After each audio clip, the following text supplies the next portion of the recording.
बिस्मिल्लाहिर्रहमानिर्रहीम। अस्सलामुअलैकुम। आप इस वक्त देख रहे हैं लाइव वसीला न्यूज़ और मैं हूं आपकी होस्ट नाइला भट्टी। तो आइए देखते हैं आज की ताज़ा इलाकाई खबरें। मांगा मंडी से लाइव वसीला न्यूज रजिस्टर्ड चैनल के नुमाइंदे मलिक एहसान इलाही की रिपोर्ट के मुताबिक मांगा मंडी शहर और गिरदनवा की आबादियों के साथ सौतीली माँ जैसा सलूक किया जा रहा है। गंदे पानी की निकासी, सीवरेज का निजाम और दराज से खराब।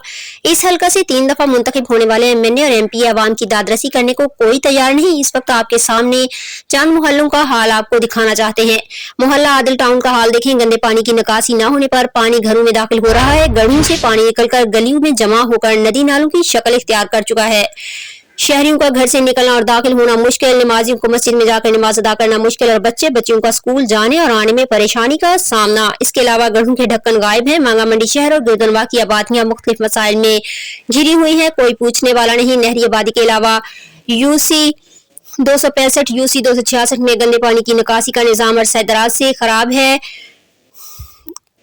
रशीद टाउन, हाजी पार्क, पीर कॉलोनी, चिराग टाउन, बस्ती, नहरी आबादी, इन सब के साथ साथ मुंतखब नुमाइंदे एमएनए और एमपी इलाके में चंद सियासी लोगों के पास आकर सिर्फ तस्वीरें बनवाकर फेसबुक पर चढ़ाकर अपनी चमक दमक जाहिर करते रहते हैं। मसाइल में घिरे हुए शहरियों ने वजीर आला पंजाब मोहसिन नकवी और कमिश्नर लाहौर और असिस्टेंट कमिश्नर रायविंड से मुतालबा किया है कि मुंतखब सियासी नुमाइंदे तो कुछ नहीं सुन रहे। खुदारा अब हमारे मसाइल हल करने की तवज्जो करके हमारे अहम मसाइल गंदे पानी की निकासी को फौरी हल करवाया जाए ताकि अवाम की परेशानियां दूर हो सके।